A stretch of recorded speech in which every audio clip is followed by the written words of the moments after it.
पिछले वीडियो में स्टार्ट किया था lesson number 4 sources of history, ठीक है।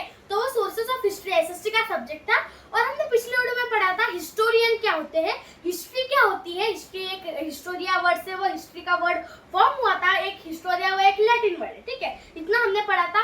और सोर्सेस ऑफ हिस्ट्री पढ़े थे हमने, आर्टिफैक्ट्स, ओरल कम्युनिकेशन और पेंटिंग्स, स्कल्पचर्स और हमारे जो रिटन डॉक्यूमेंट्स है वो सब हमने पढ़े थे। और हमने पढ़ा था हिस्टोरियन क्या करते हैं और टाइप्स ऑफ ये भी पढ़ रहे थे हमने, आर्कियोलॉजिस्ट और एंथ्रोपोलॉजिस्ट। अब और दो प्रोफेशंस होते हैं, पैलियोंटोलॉजिस्ट और जियोलॉजिस्ट। अब वो क्या काम करते हैं हम वो देखते हैं, ठीक है। Study the history of life on the earth by examining the fossil remains of extinct animals and plants. Palaeontologist क्या करते हैं, फॉसिल्स मतलब अगर उनको डायनासोर की अगर उनको हड्डी मिली, इस पिक्चर में आप देख सकते हो two palaeontologist working on a dinosaur fossil. अब वो क्या करते हैं, डायनासोर, इस पिक्चर में आप देख सकते हो एक ये दोनों वर्कर है, इनको हम क्या बोलते हैं, पैलियोंटोलॉजिस्ट। क्यों? क्योंकि वो फॉसिल मतलब अगर कोई भी एक चीज जो 100,000 साल पहले जमीन में धस गई थी और वो हजारों साल से उस जमीन में ही है, उसको हम बोलते हैं फॉसिल। अब वो फॉसिल किस में चेंज हो जाएगा, वो स्केलेटन में चेंज हो जाएगा। तो जो भी फॉसिल, डायनासोर के फॉसिल पर ये दोनों पैलियोंटोलॉजिस्ट वर्क कर रहे हैं और ये दोनों को हम क्या बोलेंगे, पैलियोंटोलॉजिस्ट। क्यों? क्योंकि वो फॉसिल पर स्टडी करते हैं, ठीक है। Geologist study the history, nature, materials and the process of the earth. मतलब क्या, ये जो जियोलॉजिस्ट होते हैं वो exploring rocks in a cave underground. मतलब क्या, वो हमारे जो मटेरियल्स होते हैं, हमारे जो भी अर्ली पास्ट में जो भी थिंग्स यूज होती थी, उनके कपड़े कैसे होते थे, वो क्या यूज करते थे, रॉक्स कैसे होते थे वो जमाने के, तो वो सब क्या करते हैं, वो एग्जामिन करते हैं अंडरग्राउंड में, ठीक है। तो the examine rocks, minerals and soil and explore the evolution of the period over time. मतलब क्या, वो रॉक्स के बारे में पढ़ते हैं, वो सॉइल के बारे में पढ़ते हैं और वो एक्सप्लोर करते हैं किसके बारे में, इवोल्यूशन ऑफ पीरियड। मतलब पीरियड कैसे चल रहा है, पास्ट में कैसे था, प्रेजेंट में कैसा है, फ्यूचर में कैसा रहेगा, वैसे। तो इस पिक्चर में अब वो क्या कर रहे हैं, ये जो जियोलॉजिस्ट है वो क्या कर रहा है, वो रॉक के ऊपर स्टडी कर रहा है, वो रॉक को देख रहा है, अच्छी तरह से क्या कर रहा है, ऑब्जर्व कर रहा है, ठीक है। They also investigate organisms that have inhabited our planet and how they have changed throughout history। मतलब क्या, ऑर्गेनिज्म, जैसे कि मैंने आपको बताया कि फिश जो थी उस जमाने में अलग रहती थी, इस जमाने में अलग है। तो वो जो फिश थी उस जमाने की, उसके बारे में भी ये ऑर्गेनिजम्स, बैक्टीरिया के बारे में वो स्टडी करेंगे, फंगाई के बारे में वो स्टडी करेंगे, ठीक है। तो ये थे हमारे 4 प्रोफेशंस। अब हम आगे के टॉपिक देखते हैं क्या, ठीक है। अब देखो the importance of studying history. अब हमने तो पढ़ लिया कि स्टडी हिस्ट्री क्या है, हमने देखा कि हिस्ट्री क्या है, हिस्टोरियन क्या करता है। अब पूरी हिस्ट्री तो हमें पता नहीं क्या है, क्या था, पॉइंट टू पॉइंट क्रोनोलॉजिकली हमको पता नहीं है, लेकिन अगर हम स्टडी करने जाए तो वो इम्पोर्टेंट क्यों है। अब देखो ये इम्पोर्टेंट क्यों है, इधर कुछ पॉइंट्स नोट डाउन हुए हैं, अब हम वो पढ़ते हैं, ठीक है। History tells us about the transformations of societies and civilizations over time. मतलब क्या, जो सोसाइटीज थी, अब सोसाइटी मतलब ये अपार्टमेंट वगैरह नहीं, सोसाइटी मतलब जो हमारे कल्चर थे, हमारे पीपल के बीच में जो कम्युनिकेशन होता था वो कैसे चेंज होता है। अब देखो पुराने जमाने में क्या, हमारी ऐसी बिल्डिंग्स थी, फ्लैट्स थे क्या। अब देखो फ्लैट्स में बहुत सारे लोग फ्लैट्स में रहते हैं, लेकिन उनको पता तक नहीं रहता उनके नेबर में कौन रहता है, उनके बाजू में क्या रहता है, कौन रहता है। उधर नेबरहुडशिप के नाम की कोई चीज ही नहीं रहती, लेकिन पुराने जमाने में ऐसे झोपड़ियां रहती थी, उसके बाजू में ही झोपड़ियां रहती थी, उसके बीच में पीपल के बीच में जो कम्युनिकेशन है वो बहुत ही ज्यादा इसमें रहता था, ठीक है। तो वैसे वो हमें बताता है कि पास्ट में क्या होता था, अब क्या हो रहा है। तो ये जो हिस्ट्री है वो हमें बताती है कि पास्ट में कैसी सोसाइटीज थी, कैसी सिविलाइजेशन मतलब एक किंग जो रूल करता है उसके बारे में हमको वो हिस्ट्री बताती है, ठीक है। It helps us to understand how the past shaped and continues to shape the relationship between the societies and individuals at global, national and local level। मतलब क्या, ये जो हिस्ट्री है वो हमें पास्ट में कैसा थी हमारी हिस्ट्री, उसका शेप कैसा था, शेप मतलब वो सर्कल, ट्रायंगल ऐसे नहीं, उसके शेप मतलब उसका जो कल्चर क्या था, हेरिटेज क्या था, उनकी जो रूल्स रिचुअल्स क्या थे, वो शेप करने में हमको ये करता है। मतलब वो कैसे थे वो देखकर, मतलब वो पास्ट के बारे में अगर हमको पता चल गया वो कैसे रहते थे, क्यों रहते थे, क्या करते थे, वो अगर हमको पता चल गया तो हमारा प्रेजेंट हम शेप कर सकते हैं। शेप मतलब हमारे प्रेजेंट को हम प्रेजेंट और फ्यूचर को अच्छा बना सकते हैं। अगर वो कुछ गुड हैबिट्स फॉलो करते थे तो हम भी उनका देखकर गुड हैबिट्स फॉलो करेंगे और हमारे आने वाली पीढ़ी भी हमको पास्ट समझकर क्या करेगी, वो फॉलो करेगी। तो हिस्ट्री क्या करता है, वो तीनों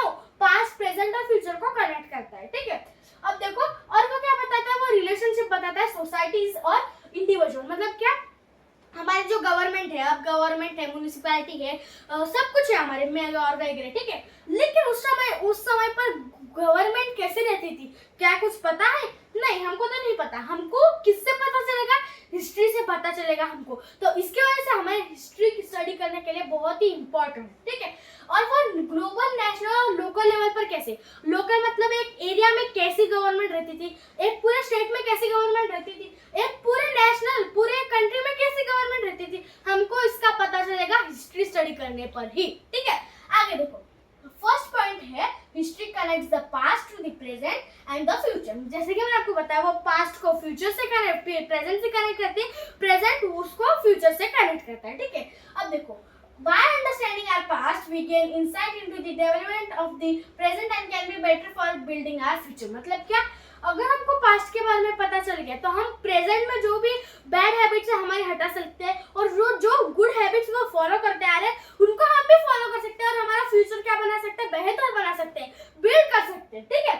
तो इसकी वजह से हिस्ट्री को स्टडी करना बहुत ही इंपॉर्टेंट है। आगे देखो, history is the study of cultures and traditions of various groups of people who lived at different times। मतलब क्या, अब ये जो हिस्ट्री है वो कल्चर और ट्रेडिशन, जो रिचुअल्स थे, जो भी हमारे कल्चर थे, रिचुअल्स थे, और ये हमारे ट्रेडिशंस थे, वो पीपल कैसे फॉलो करते थे, कौन कौन से पीपल फॉलो करते थे, उनके बारे में हमको हिस्ट्री से पता चलता है, ठीक है।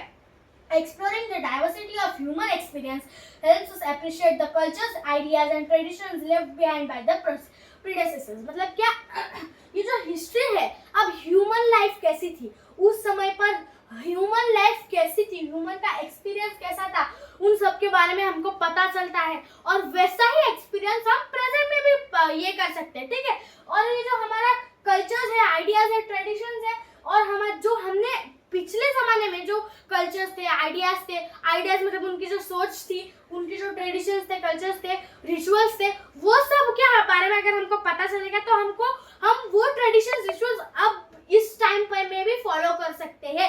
और इस टाइम ये जो प्रेजेंट है वो पीछे तो छूट ही जाता है, हम क्या बन जाएंगे, हम एक पास्ट बन जाएंगे। तो हमारा जो आने वाली फ्यूचर है, वो फ्यूचर क्या करेगा, वो पास्ट का देखेगा, क्या करेगा, वो पास्ट का देखेगा, और वो भी ये रिचुअल्स फॉलो करेंगे। तो वैसे वो पास बाय ऐसे होता है, ठीक है। इसकी वजह से हिस्ट्री जो है वो हमारी लाइफ को शेप देने के लिए इम्पोर्टेंट है, ठीक है। History provides insight into how various aspects such as technology, government and society function in the past, helping us understand how they help evolve into the current forms। मतलब क्या, हमारे उस टाइम पे टेक्नोलॉजी, अब technology मतलब इस picture में आप देख सकते हो, उस समय पर कैमरा कैसा था, इस समय पर कैमरा कैसा है, उस समय पर लेटर लिखते थे, इधर लेटर आपको दिख रहा है, अब इस समय पर लैपटॉप लेकर बैठते हैं, काम लैपटॉप पर करते हैं, कम्युनिकेट लैपटॉप पर करते हैं। उस समय डायरी रहती थी, इस समय टैब है, अब हमारे ग्लासेस रहते थे, पेन रहते थे, अब हमारे पास ग्लासेस आ गए। लेकिन उस समय पर कुछ ऐसा था ही नहीं, हमारे पास मोबाइल आ गया है, लेकिन मोबाइल हम फोन लगाने के लिए यूज होते हैं और ऐसे ही टाइम पास करने के लिए यूज करते हैं। लेकिन उस समय पर ऐसा कुछ नहीं था, उस समय पर सिर्फ एक टेलीफोन था जिसकी वजह से वो ये करते थे। तो अब आप देख सकते हैं कैसे थिंग्स इवॉल्व हुई। इस पिक्चर में आप क्लियरली देख सकते हैं कैसे थिंग्स इवॉल्व हो रही है। हमारा टेक्नोलॉजी कैसी थी, ये टेक्नोलॉजी के बारे में ही हम बात करें ना। अब उस समय पर लेटर था, लेकिन उस समय पर क्या कंप्यूटर था, क्या टैब था, क्या नहीं, क्यों, क्योंकि उसकी टेक्नोलॉजी, उनकी जो सोच थी उनके वजह से वो नहीं कर पाए। तो वैसे ही ये हम अगर पास्ट के बारे में पढ़ेंगे तो हमें पता चलेगा वो क्या करते थे, कैसे रहते थे उसके बारे में, ठीक है। और वो उधर का गवर्नमेंट कैसा था और सोसाइटी कैसे रहती थी। गवर्नमेंट मतलब अब हमारे प्राइम मिनिस्टर आ गए हैं और सब सीएम आ गए हैं स्टेट के, तो वैसे उस समय पर था क्या, नहीं, उस समय पर क्या था, किंग रूलर्स थे, ऐसे एक एरिया के रूलर्स, ठीक है। तो वैसे तो इसके वजह से हमें हिस्ट्री स्टडी करना बहुत ही इंपॉर्टेंट है, ठीक है। अब देखो, और वो जो हिस्ट्री है वो कैसे चेंज हुई इस करंट फॉर्म में। अब जो फॉर्म चल रहा है, अब जो टाइम चल रहा है, वो हिस्ट्री में वो जो टाइम था, पास था, उसमें वो कैसे चेंजेस आए, कैसे बदलाव थे, वो क्या चेंज हुआ हमारे इसमें लाइफस्टाइल में, वो सब हमें हिस्ट्री के बारे में पता चलता है, हिस्ट्री से पता चलता है, ठीक है। Studying history gives us a sense of identity by revealing how countries, groups and families have formed and evolved over time। मतलब क्या, हमारी जो कंट्रीज थी, अब देखो उस समय पर क्या कंट्रीज के नेम उनको पता थे, केनिया, रशिया, ये America, north America, south America, इनके बारे में उनको पता था क्या, नहीं। उस समय पर जो कंट्रीज थी, ग्रुप्स मतलब ये जो म्युनिसिपैलिटी के ग्रुप थे, गवर्नमेंट के ग्रुप थे, उनके बारे में उनको पता था क्या? नहीं। फैमिलीज मतलब फैमिली किसको कहते हैं उनको वो भी नहीं पता था। फैमिली को वो परिवार ऐसे बोलते थे, ठीक है। And have formed and evolved over time. वो क्या हो गया? अब इवॉल्व हो गया। इवॉल्व मतलब और बेहतर चीजें आ गई है। अब इस पिक्चर में भी इवॉल्व हो रहा है। ये जो लेटर था उससे इवॉल्व होकर एक अब इस जमाने पे ये आ गया है, लैपटॉप आ गया। तो वैसे वो कैसे चेंज हो रहे हैं, इवॉल्व हो रहे हैं, वो उस हिस्ट्री के बारे में हमको, हिस्ट्री से उसके बारे में हमको इंफॉर्मेशन मिलती है, नॉलेज मिलती है। An individual can better understand their family's role in relation to larger historical event। मतलब क्या? ये जो इंडिविजुअल मतलब एक जो सिंगल पीपल था पास्ट में, वो समझ सकता है कि ये जो फैमिली है, फैमिली का रिलेशनशिप कैसा है।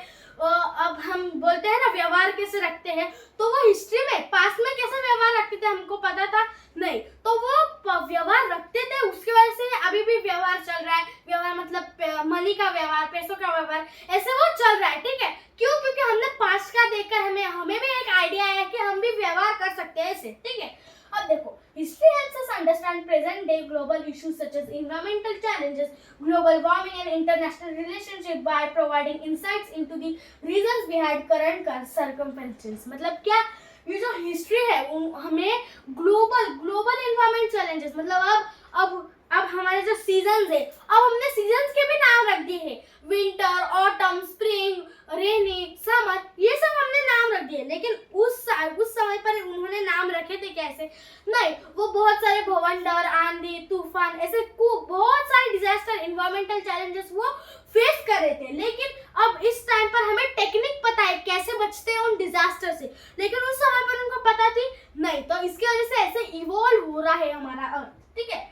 The study of history fosters an investigative mind and helps us become better informed citizens as it encompasses a range of topics including economy, education, politics and society। अब देखो, past के बारे में हमने जो कुछ भी पढ़ा वो प्रेजेंट डे में हमारे जो लाइफ में चेंजेस है वो हम पास्ट को देखकर प्रेजेंट लाइफ में हम चेंजेस कर सकते हैं, बदलाव कर सकते हैं। गुड सिटीजनशिप, अगर हमको एक गुड सिटीजन बनना है तो। अब देखो, हिस्ट्री सिर्फ हमें हिस्ट्री के बारे में नॉलेज नहीं देती, वो हमें इकोनॉमी मतलब हमारा जो कल्चर था उनके बारे में इंफॉर्मेशन देती है। एजुकेशन के बारे में इंफॉर्मेशन देती है। पॉलिटिक्स मतलब गवर्नमेंट, रूलर्स, किंग्स कैसे थे उनके बारे में इंफॉर्मेशन देती है। सोसाइटी के बारे में इंफॉर्मेशन देती है। तो हिस्ट्री एक ऐसा टर्म है जो सिर्फ वो एक ऐसा टर्म नहीं है कि वो सिर्फ एक स्पेसिफिक इसके बारे में इंफॉर्मेशन दे, नहीं, वो बहुत सारे टॉपिक्स के बारे में ये देता है, जैसे कि एजुकेशन, इकोनॉमी, पॉलिटिक्स, सोसाइटी, ठीक है। अब हम आगे देखते हैं क्या है। अब देखो, इधर एक टॉपिक है टाइमलाइन। अब टाइमलाइन मतलब क्या?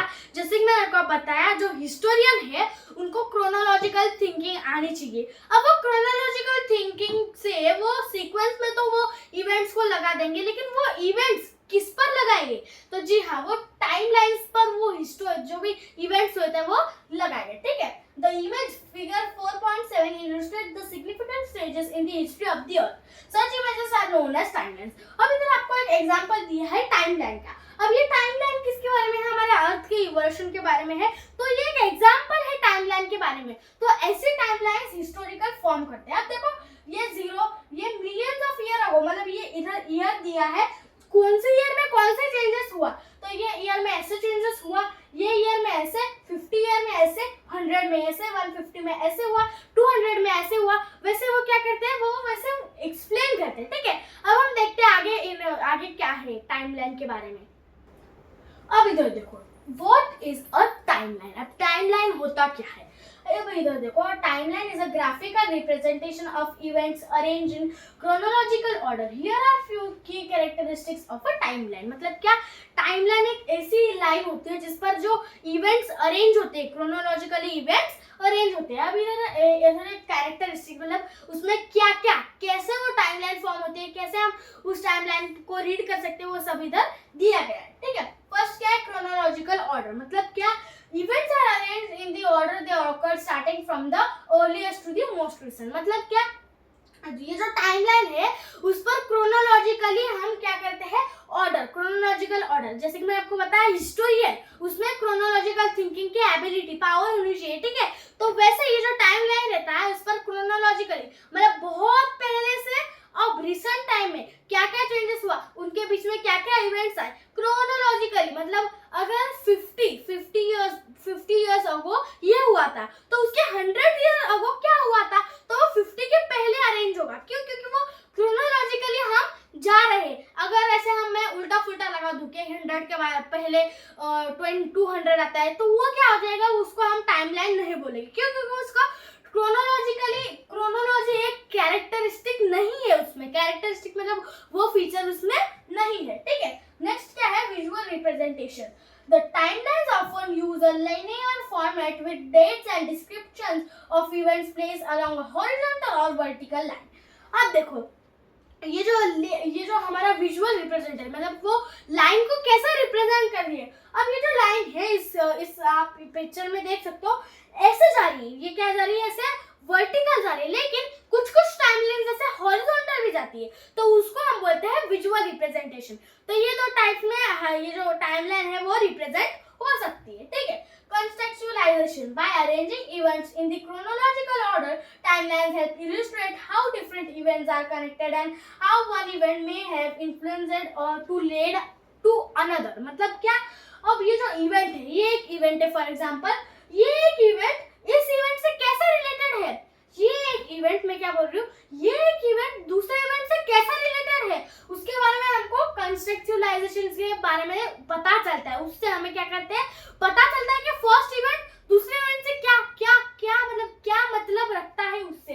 जैसे कि अब इधर वॉर हुआ, वर्ल्ड वॉर 1, वो उसके बाद में डायरेक्टली वर्ल्ड वॉर 2 हुआ, ठीक है। तो ये दो इवेंट हुए। अब ये दोनों इवेंट कैसे ज्वाइंट है, क्यों? क्योंकि कुछ तो रीजन रहेगा ये दोनों ज्वाइंट रहेंगे, और ये जो कनेक्टेड रहता है, और वन इवेंट जो है वो कहाँ हुआ था, क्यों हुआ था, इन सब के बारे में हमको ये जो कैरेक्टरिस्टिक है वो हमें बताता है, ठीक है। अब नेक्स्ट है scope. Timelines can cover a wide range of topics including historical periods, the lives of individuals, the development of specific technologies और इवन पर्सनल माइलस्टोन्स। मतलब क्या, ये जो हमारा स्कोप है, स्कोप मतलब वो हमें बताता है कि अगर इधर एक ये है, एक टॉपिक है, ठीक है, मतलब एक कुछ तो है, इवेंट हुआ एक, ठीक है, तो वो इवेंट में कैसा सराउंडिंग था। अब वो एक इवेंट के टाइम पर टेलीफोन नहीं था, कुछ भी नहीं था, लेकिन अगर दूसरा इवेंट हुआ तो उस समय क्या होगा, टेलीफोन्स होंगे, मे बी उधर टेलीफोन हो सकते हैं। तो वैसे ये जो स्कोप है वो एक फीचर होता है जो हमें चेंजेस बताता है, ठीक है, हर एक इवेंट में। Easy to understand, timelines make it easy for all of us to understand historical events in context, track changes over time and see how different events interrelate। मतलब क्या, ये जो टाइमलाइन है वो हमें easy to understand मतलब बहुत easy to understand करते हैं कि वो टाइमलाइन जो है वो हमें इजीली अंडरस्टैंड करने में हेल्प करते हैं कि कौन सा इवेंट कब हुआ, कैसे हुआ और वो कैसे इंटररिलेटेड है। अब इधर नो मोर है, an eon is the unit of time on geological scale that spans about a billion years. मतलब क्या, ईयन क्या है, वो एक टाइम है, वो एक टाइमलाइन का ये है पार्ट है जो हम वो टाइमलाइन में हम उसको यूज कर सकते हैं, वो एक जियोलॉजिकल स्केल में। अब ये जो ईयन है वो बिलियंस ऑफ ईयर को वो क्या करता है, रिप्रेजेंट करता है। Years are divided into eras, वो क्या करते हैं, वो एराज में डिवाइडेड है, ठीक है। अब देखो, each consisting of several hundred million years.